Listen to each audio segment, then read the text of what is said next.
back on the 5th of November, we were served a bad blow, Rob, and we're now starting to see the significance of that event.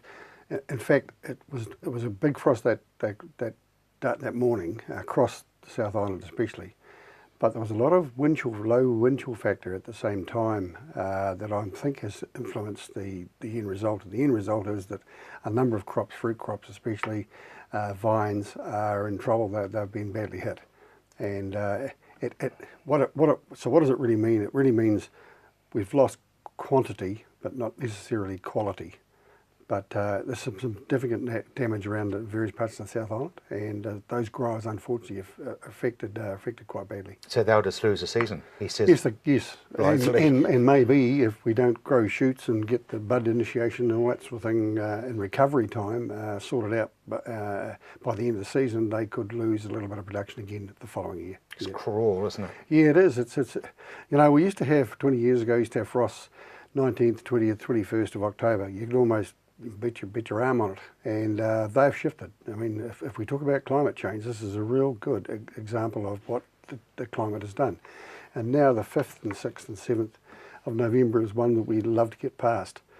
2008 was the last time that we had a real nailing throughout the South Island and part of Hawke's Bay, and that was on the 6th of November, and this is on the 5th of November, so Guy Fawkes Day went up with a bang. Yes, that went through my mind actually.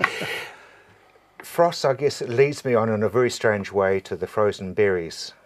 Yeah, well, a good thing that you brought that up, Rob, because there's a lot of issue out there in terms of Hep A being contracted by people who have consumed frozen berries. Now, and obviously that is true. There's a number of examples of that. But we haven't been clearly identified where those berries have come from. But one thing I can say to the New Zealand consumer, if they wish to go to the supermarket and buy their berries, frozen berries, just look at where it's come from, and if it's origin New Zealand, grab it, buy it. It may be 30 cents a kilogram dearer, but you're going to buy life, and you're going to buy what you want to buy. And I think that's a really important, sort of home message.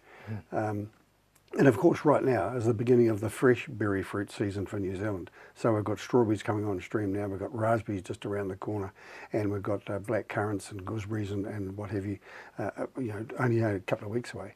So it really does tell us that why the heck don't we buy them through this part of the year, put them in our own freezers, and then use them later on in the winter if we need. Because I heard the guy on the radio, and he said he imports 3,000 tonnes of fruit from China.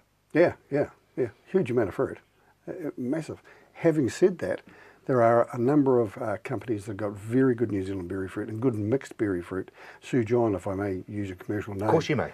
It is one, and look, if you see that brand out in the New Zealand supermarkets, and there's plenty of it about, for goodness sake, buy it. People say, oh, well, it's 30 cents a packet dearer. So what? You're not going to get hepatitis A from it. It's there for a reason, because it's got quality, it's had the traceability, it's done all the things that we talk about all the time. Absolutely. So those consumers, get off and get that and enjoy it with your ice cream and cream or whatever it might be, and they'll have a healthy life. Now, reading labels, speaking of accountability. Yeah, unfortunately I'm involved with 3 quite large projects at the moment that the growers picked up either the wrong can or did not read the label correctly, and they've got crop loss, major crop loss in some cases. No names, no pack rule, but all I'm really saying to growers and farmers and their farm workers, for goodness sake. Yeah, farm workers especially, pick up the pack, read the jolly thing, and make sure what you're meant to go out there and spray for aphid, you don't put on a herbicide or vice versa, because it won't work. And unfortunately, I have to say, and I've mentioned this before, Rob, unfortunately, packaging and some of the manufacturers' companies' packaging is very similar between fungicides, insecticides and herbicides. And you can mistakenly pick them up out of a chemical shed and apply them incorrectly. Having said that, if you really take a good look at the label, it resolves that problem. And of course, the grower is meant and the farmer is meant to have them stored, herbicides in one area, fungicides in another area, insecticides in another area. Now, it's not hard, but it's very hard to convince a grower that may have a multi-million-dollar loss that he picked up the wrong can and sprayed it onto his crop. It's not good. And they are real. Very expensive mistake. They are real. I mean, absolutely. And it doesn't last 1 year normally either, unfortunately. You can carry on to the next season. Jimmy, thank you very much indeed, and a Merry Christmas to you. Compliments to you. We've got more for you on the program straight after the break.